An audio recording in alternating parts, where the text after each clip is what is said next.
Hello and welcome back to Speak Up for Sustainability from Pearson and BBC Studios. Today we have got a wonderful guest, an absolute pleasure to be introducing you to one of my fashion heroes, to be honest. It's Orsola De Castro. She's the co-founder and global creative director of Fashion Revolution, and the author of the wonderful, inspirational, amazing book, Loved Clothes Last. Thank you so much for joining us. Thank you so much for inviting me and for this amazing introduction. So my first question is, so what inspired you to start Fashion Revolution?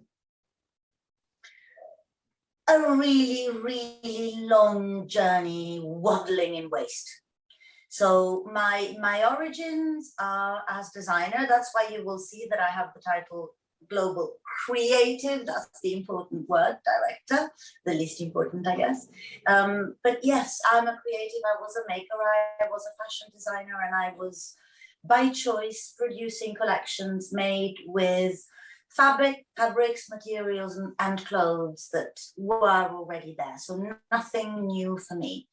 And for me, this was a creative endeavor, and it led me to a very profound understanding of what was actually going on in those years, which was the end of the 90s, in terms of the industry and fashion. And that for me was recuperating, reusing, and not being a burden. Not having new materials that are toxic and, God knows where they're made. None of that was ever made for me. And that was how my principled brand started. It was also a successful little brand, and we sold internationally.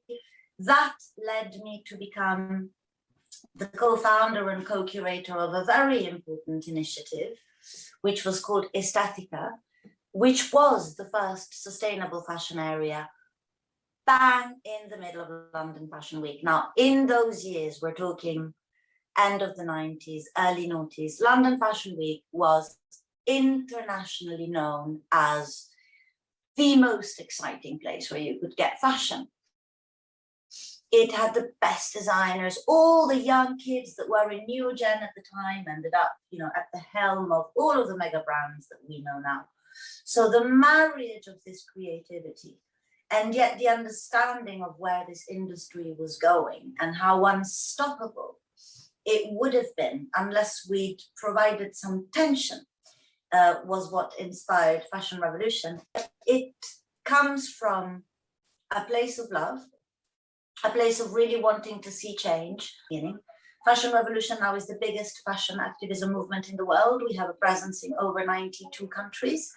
And pleased to say that our hashtag, Who Made My Clothes, has been used literally millions and millions of times.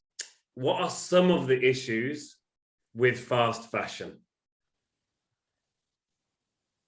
There is a statistic from around 2015 which says that the industry that year produced 150 billion, with a B, garments of clothing. And that doesn't include shoes and handbags, just clothes.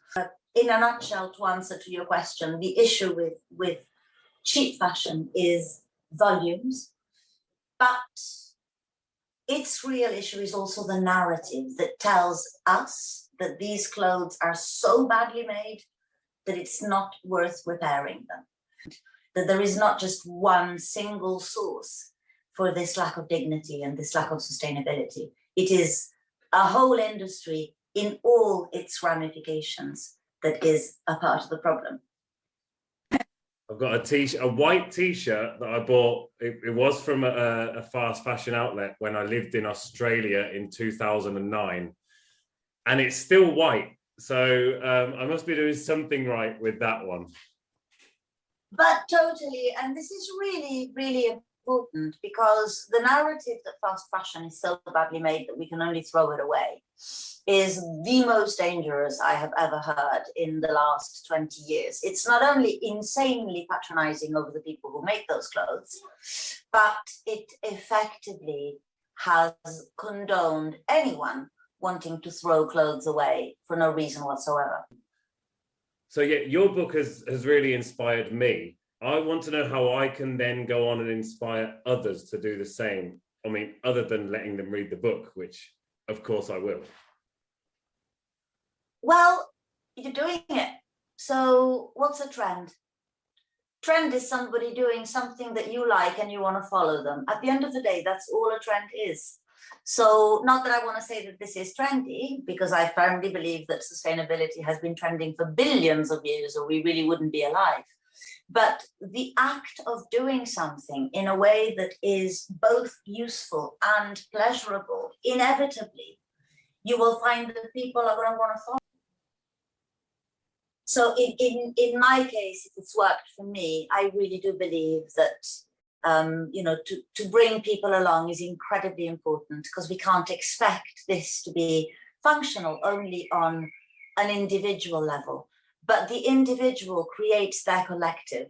You know, you can literally imagine it. You leave your house, you have a jumper with a hole which is mended. Someone asks you, hey, why or how? You tell that story. They think, oh, I too have a jumper that needs mending, and maybe that, and so on and so on. By the time you reach the local square, you could have a crowd.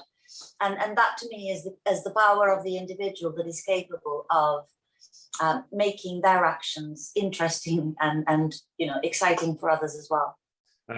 Thank you so much, not just for today, but for everything you're doing in terms of fashion revolution, everything you're doing for the planet, everything you're doing for those people that need things to be done for them. So thank you too. Thank you very much. Bye-bye. Bye.